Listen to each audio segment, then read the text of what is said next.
tokkotti ni amanna. Amin kabajamtootaaf jaalatamtoota maatiiwwan Waaqayyoo biyya keessa sanas kan jirtan hundumti keessan waliin tawaayidoo bakka lafa jirtanitti nageenya Waaqayyoo isiniif haa baay'atu akkam jirtu jecha baga ayyaana Hosaayinaa isin ga'e.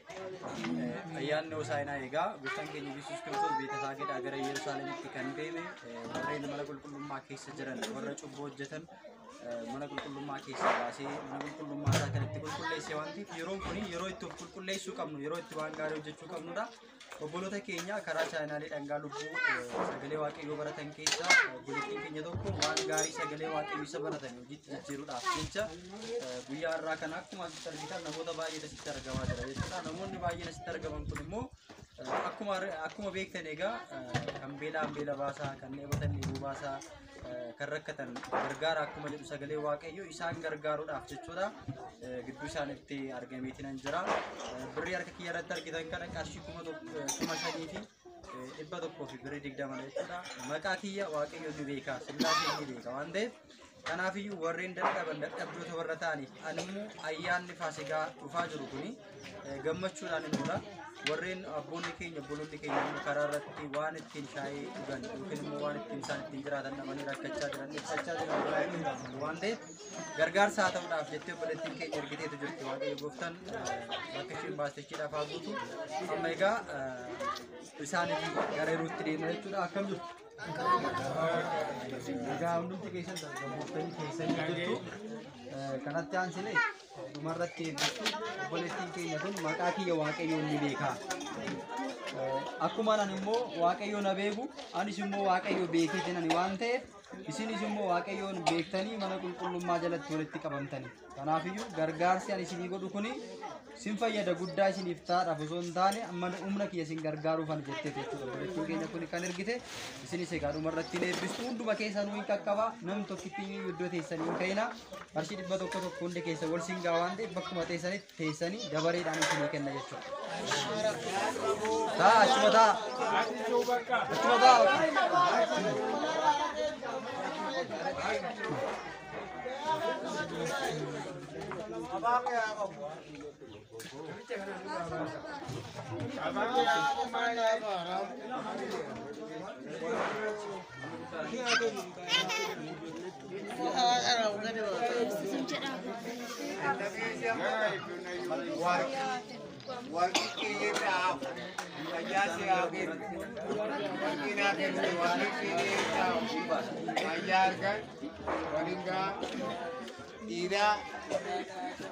Warqii nuu kennite warqii kee akkatti biiftuudha mul'atu.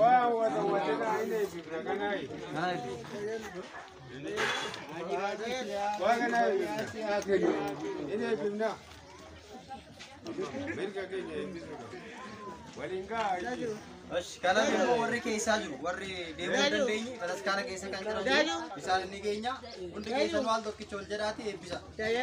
Akka yeesuufaay. Ela. Maanguddoo.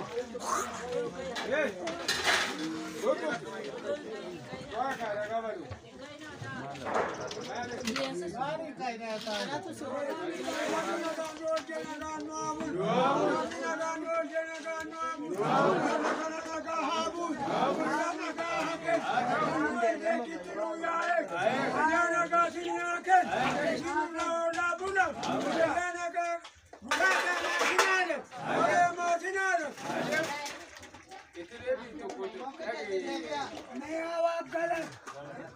Sillaasee kala jarri kun nu badhaasanii haa badhaadhan jarri kun nu eeganii sanaa guddisu nu badhaasanii nu tiksanii sanaati oton beela innuu laatanii oton hundaarii nu tuwwisanii yaa Mikaa'ila achumatti nu eeg nuu tiks gara kana nuu bul.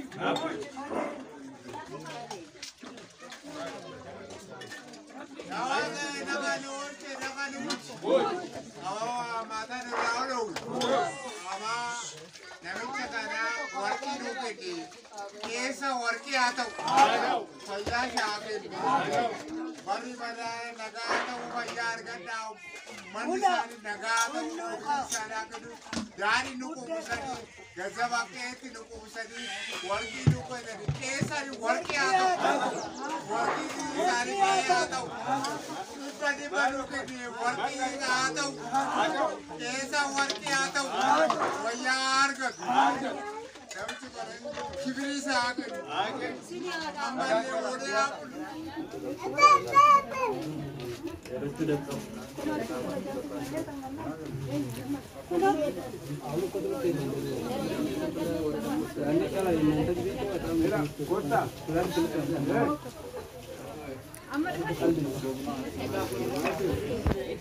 Toki chala la sitas kenna hai.